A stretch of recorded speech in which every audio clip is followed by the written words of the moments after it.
Em abril do ano passado, 3 meses depois da posse, 32% dos brasileiros consideravam o desempenho de Bolsonaro ótimo ou bom. Em julho, 33%. Em agosto do ano passado, 29%. Em dezembro, 30%. Em abril deste ano, já em meio à pandemia, 33%. Em maio, 33% de novo. 32% em junho, em agosto eram 37% e agora mantém 37%, o índice mais alto desde o início do governo. É muito simples de entender se a gente tiver a alma conectada com a alma do nosso povo. Primeiro, o Bolsonaro, há 1 ano e meio de mandato, é o presidente de pior avaliação de todos os presidentes eleitos com o mesmo tempo. Então, respire, fique tranquilo. Se pegar Fernando Henrique, pegar Fernando Henrique, Collor, Fernando Henrique, Lula, Dilma, com 1 ano e meio de mandato, de mandato do primeiro mandato, todos tinham aprovação maior do que o Bolsonaro, que, volto a dizer, tirou 70% dos votos aí pelo sul-sudeste do Brasil, pelo norte e pelo centro-oeste. Então, o que está acontecendo agora? Em cima desse patamar de quem perdeu já metade do capital político em apenas 1 ano e meio, e a gente precisa persistir, o socorro significou, meu caro João, significou comida na mesa das pessoas. Quando a pandemia começou, 110 milhões de brasileiros estavam sobrevivendo com a renda por cabeça de R$ 413.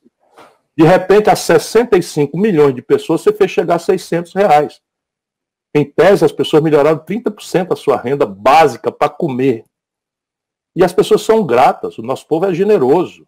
O nosso povo não sabe que o Bolsonaro queria só R$ 200, que a gente no Congresso botou isso para 600, ele não sabe que a gente queria botar isso até dezembro e o Bolsonaro fechou questão para ficar até setembro, mas a razão para isso é uma gratidão. Na hora que você está mais desvalido, o lumpen nunca foi uma classe revolucionária, ao contrário do esquerdismo pouco lido e imaginar. O lumpen sempre foi uma classe tão frágil, tão vulnerável, que ela fica dependente.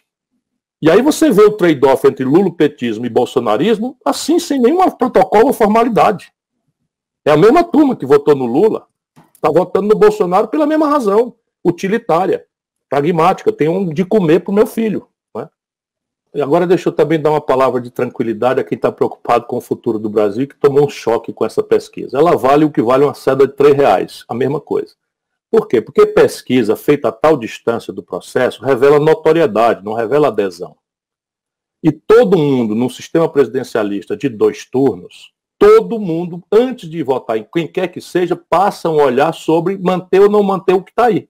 Então, ali por dezembro, quando o Bolsonaro terminar de manipular aí essa popularidade fácil para tentar mitigar a hecatombe eleitoral que vem por aí, o povo brasileiro vai se encontrar com essa realidade trágica e cruel, que é o fim do socorro e a tragédia econômica. Por exemplo, a mesma população que está dizendo muito obrigado pela ajuda, quando é chamada a avaliar a conduta do Bolsonaro na administração da pandemia, tem um juízo extremamente negativo.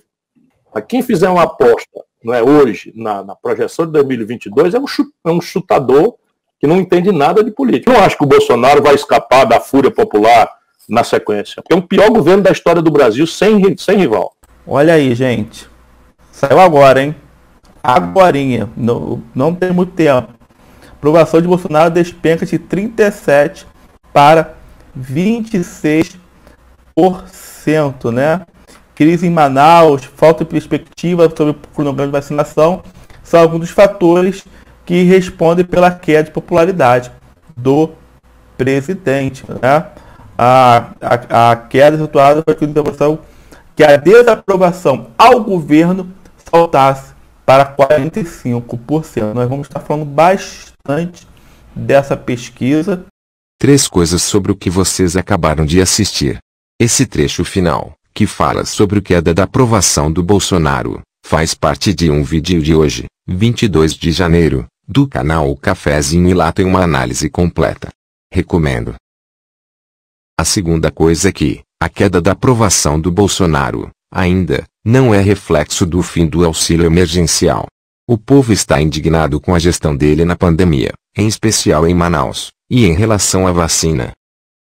Então, a queda ainda pode aumentar e o Bolsonaro pode cair para menos de 20% nos próximos meses, caso não aprovem outro auxílio emergencial. E isso pode culminar no impeachment do Bolsonaro. nós temos na presidência da República um energúmeno, ou seja, um mitomaníaco, um mentiroso compulsivo, que fica desorientando a população, ideologizando um assunto que é de natureza estritamente técnica e científica.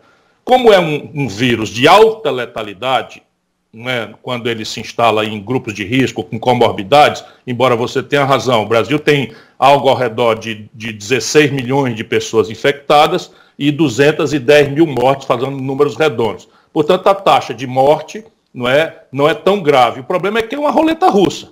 Ninguém sabe, não é? A probabilidade de pessoas com comorbidades é maior, mas tem notícia de gente sem comorbidade nenhuma morrendo também. Diante disso, o que é que se impõe?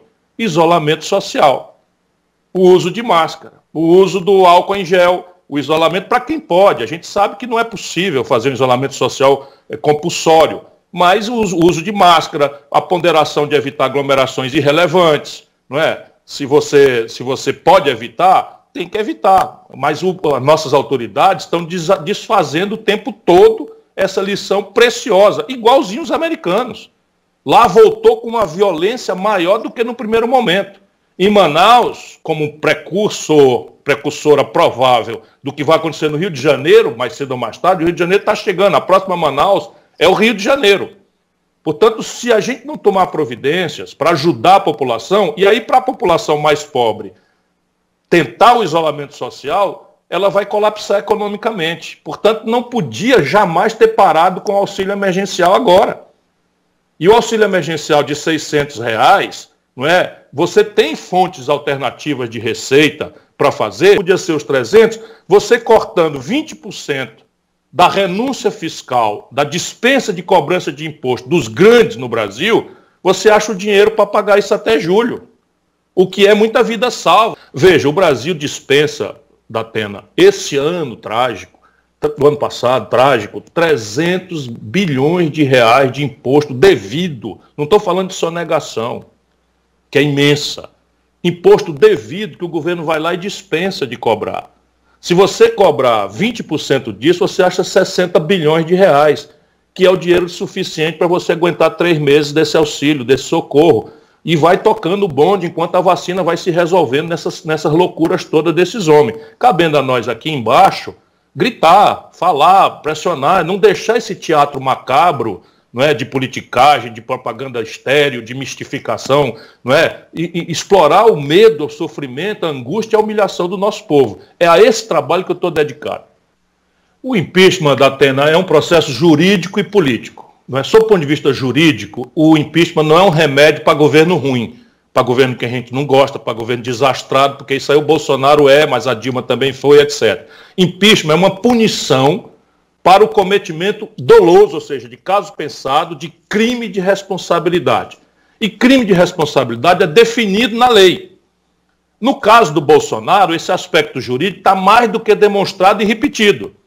Ele atenta contra o funcionamento das instituições, ele atenta contra a saúde pública, ele atenta contra o decoro, tudo isso são as hipóteses, ele atenta contra o interesse nacional, tudo isso não precisa eu explicar, aqui está nos pedidos de impeachment, mais de 60 que lá o Rodrigo Maia sentou em cima e não fez andar. Não é que o Rodrigo Maia pudesse fazer o impeachment, mas ele sentou em cima e não deu vazão. Então o aspecto jurídico está dado faz tempo. Quando o Bolsonaro sentiu o fogo, não é, por trás dele chegando, quando foi preso o Queiroz, ele tratou de fazer um grande acordão, né, com o Judiciário, com o Ministério Público Federal. Esse Procurador-Geral da República não vê essas mazelas do Bolsonaro, é uma coisa constrangedora dizer isso, o fiscal da lei não cumpre a tarefa, porque está tudo errado, o Bolsonaro vai confraternizar, impor, enfim. O fato é que ele desarmou esse aspecto jurídico. O aspecto político é diferente, porque quem julga crime são os tribunais, os juízes. Mas o crime de responsabilidade, quem julga são os políticos, do parlamento. A Câmara recebe a denúncia, faz a comissão e indica licença para o Senado fazer o julgamento final com o presidente afastado. Isso o Brasil já conhece. O que acontece? Quando o Bolsonaro sentiu esse movimento, ele se acertou com o tal chamado Centrão. E isso é mais de 1/3 da Câmara. Portanto, basta o presidente ter 1/3 da Câmara que não vai acontecer impeachment coisa nenhuma. Eu luto, mas porque eu acho que nós precisamos construir no povo brasileiro a condição de produzir no parlamento, porque é aí que está a condição política. Se o povo brasileiro, uma vez vacinado, pudesse se encontrar na rua, especialmente a juventude, a quem eu falo com muita ênfase, com muito apelo, nós podemos derrubar o Bolsonaro dentro da lei e por cometimento de crime de responsabilidade. Em nenhuma circunstância nós participaremos de qualquer tipo de golpe, porque o Bolsonaro foi eleito pelo povo e eu não participo de golpe contra seu ninguém.